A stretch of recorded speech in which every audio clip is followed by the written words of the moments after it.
Welcome. I'm Clark Korb, a holistic health practitioner offering some pragmatic insights to help you live a happier, more empowered life and embody your optimum potential. Today, I will be exploring the concept of developing a healthy relationship with pain or discomfort toward the end of improving our overall capacity to grow, heal, and fully self actualize. I'm going to begin with a couple of examples of physical pain avoidance, which tends to work to our detriment. One I think most of us can be familiar with is simply shallow breathing or maybe holding your breath to avoid pain. It can be a natural response to brace that way. And if you've ever been in a yoga class or done stretching before or after a workout, you've likely been cued to breathe more deeply. And that initially, when you take that deeper breath, there can be a little bit greater intensity of the feeling of pain during that stretch or the posture that you're holding in yoga, for example. Or if you're receiving body work, deep tissue body work, yet that deeper breath is an essential part of getting the body to relax and lengthen those muscles, which will ultimately resolve the area of pain or limitation that you're trying to work through. A more complex example of this is dealing with something where someone has significant nerve impingement. Great examples with frozen shoulder. I deal with this periodically in my practice. And this is a painful condition where one has very limited shoulder range of motion due to nerve impingement in usually a number of different areas. It's painful trying to move the arm fully. There's often a loss of strength in the arm or in grip strength.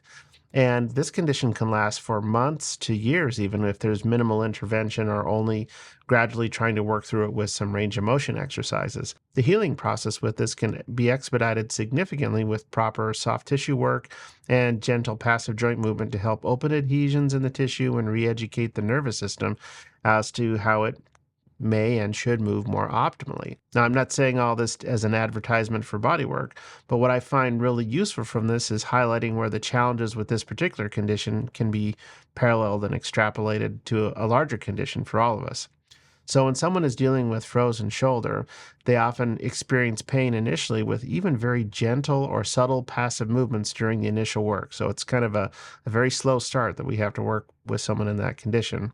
One response that's very common, and understandably so, is as the tissue begins to open up and we begin getting incremental gains in that range of motion, it's easy for a person to anticipate pain and brace or restrict the motion that we're trying to allow at that passive joint movement, even though the tissue will now allow that movement.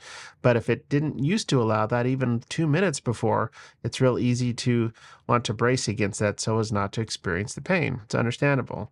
And even beyond that, as that tissue begins to open and a client can begin trusting that motion a little bit more, once we sweep through a little bit larger arc of motion, for example, and then a new pain point is discovered, a new limit of range is discovered, it can be very easy to overcorrect or overreact so that from that little bit of pain sensation as you're marching towards that greater expansion of movement, a person wants to retract and then kind of take 3 steps back from where you had already taken 2 steps forward, so to speak. In either case, either or the combination of that anticipation of pain or an overreaction to pain in a new expanded opening in the tissue can tend to lead to a negative reinforcing cycle where a person will restrict range of motion out of fear of the pain that reinforces the already limited range of motion in that shoulder due to nerve impingement and adhesions, which will tend to keep you stuck. It'll keep you stuck in a state of weakness or limited capability. So in order to break through this negative cycle, it requires a significant amount of trust.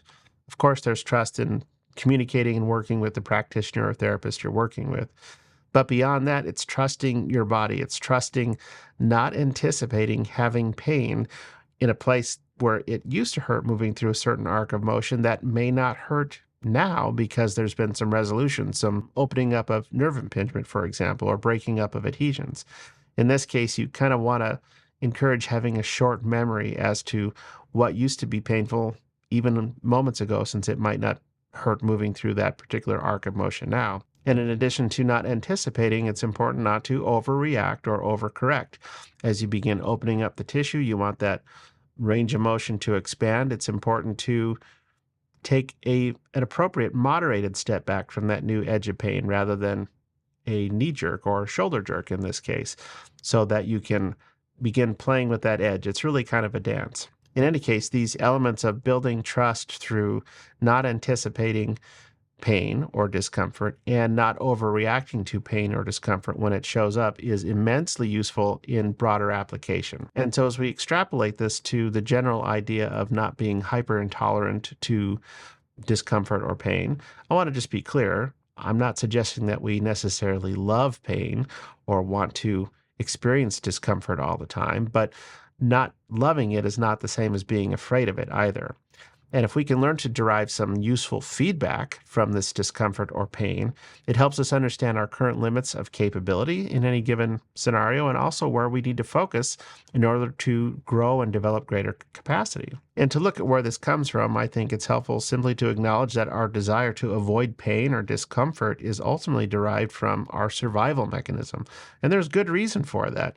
Great example would be not touching a hot stove so you don't burn yourself, or looking both ways before crossing a street to avoid being hit by oncoming traffic. Pretty useful survival mechanism, survival skill in that sense.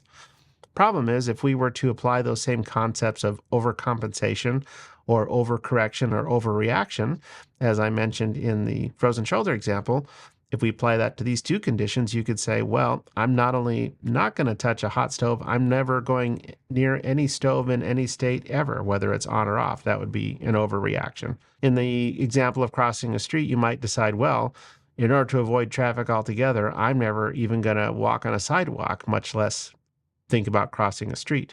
That would pretty much limit your capability of being a pedestrian ever, right? So aside from overreacting or overcorrecting, that other issue of anticipating pain or anticipating discomfort in a chronic fashion can show up in ways that lend to one having a sense of undue anxiety chronically. If you're always anticipating the worst case scenario or a catastrophe to happen. In many cases, the worst case scenario is false because most of us aren't particularly great at predicting future outcomes accurately. And similar to that frozen shoulder example, a negative cycle of anticipation and overreaction can be paralyzing. It can lead to procrastination or never taking action in the first place on anything moving forward. And moving out of this, if we can first recognize that our reliance on a survival mechanism tends to be rooted in memory or a past experience in one context, and many times we ignore positive changes or productive changes that could support us, which have occurred since a last traumatic event that we may have had, or maybe we're in a different context altogether. Memory in this case can be very short or long. Memory can be something from moments ago, weeks ago, months or years ago. I'll go through a couple of examples here to hopefully make this clearer, where our survival mechanism can be adversely limiting our life experience. Imagine having a bad first experience at any one of these scenarios and refusing to give that same activity a second try. So the first time you try a new sport, you're learning to play baseball and you swing the bat and you strike out at your first attempt. If you say, that's it, I'm over baseball. Most of us could recognize you're probably going to need to give it a few more tries than that to have any success with it. Or maybe an example of the first time you eat out at a restaurant and you have food poisoning. If you were to write off eating at any restaurant thereafter, that seems a little bit of an overreaction, correct? Another scenario might be having a toxic boss in your first job. If you decide, I'm quitting and I'm never getting a job again because my boss was toxic and that must be how this always is, that's a bit of an overreaction. Or flying on an airplane and losing your luggage and deciding, I'm never flying on a plane again because they lost my luggage. I think those are pretty obvious overreaction examples. It can be a little bit more subtle if, for example, the first time that you are producing your own art or sharing a creative project with someone and you receive criticism, that can shut you down and make you not want to continue creating that art. I did a whole video on the creative art, passion, and production, and the importance of production or shipping. I'll put a link to that in the description below. That's something that isn't necessarily so obvious that can be limiting for us. And I think we can all agree that an overreaction to any one of these bad first experiences could ultimately prevent you from ever leaving the house or interacting with another person if you indeed went to that degree. So most people have probably not leapt to the overreaction that I outlined in these examples. But most of the time, I believe it's a bit more subtle that this survival mechanism kicks in and tends to limit our life experience. One example would be for those folks who have a relatively high level of anxiety in general. You might find that you have that monkey mind concept going on where you're always worrying about the future or anticipating worst case outcomes or tend to default to that. the Debbie Downer kind of scenario, or fretting about the past, being too concerned with regrets of what you did do or didn't do or should have done better, that sort of thing, and really not being able to enjoy the present. All of that having your mind distracted is one scenario where you are essentially distracting and paralyzing yourself a little bit by having that survival mechanism keep you in a state of excessive fear. Another example of this would be reflexively saying no to any invitation or trying something new all of the time. For example, joining friends on a trip or trying out a new restaurant or maybe starting a new business venture.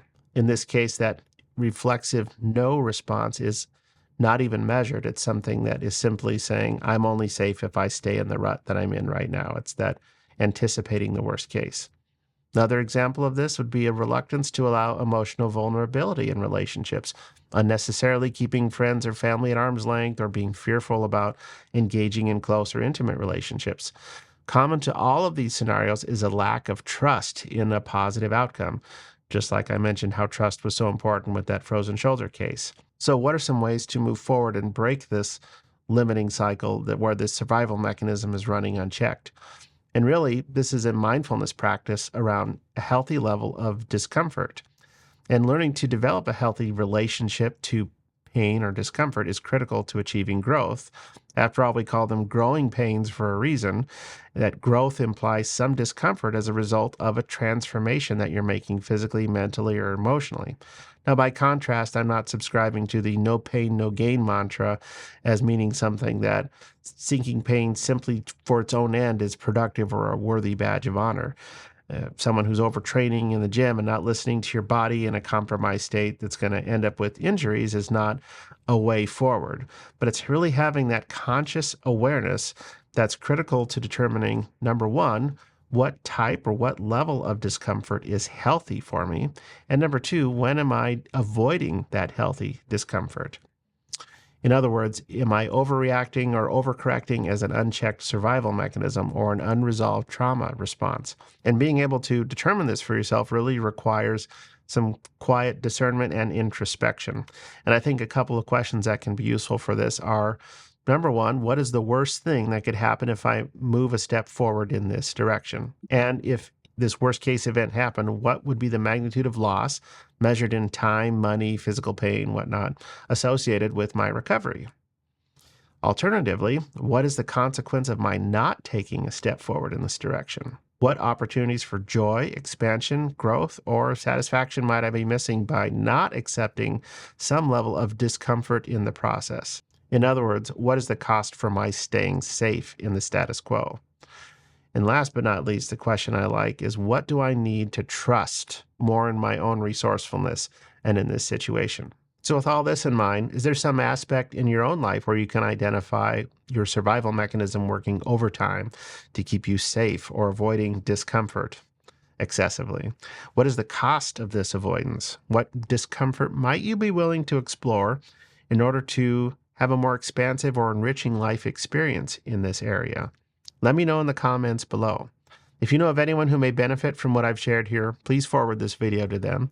And if you found some value in what I've discussed today, please give this video a like and subscribe to the channel if you haven't done so already. It's free, it only takes a moment, and it really helps support the growth of this channel. Thank you for tuning in.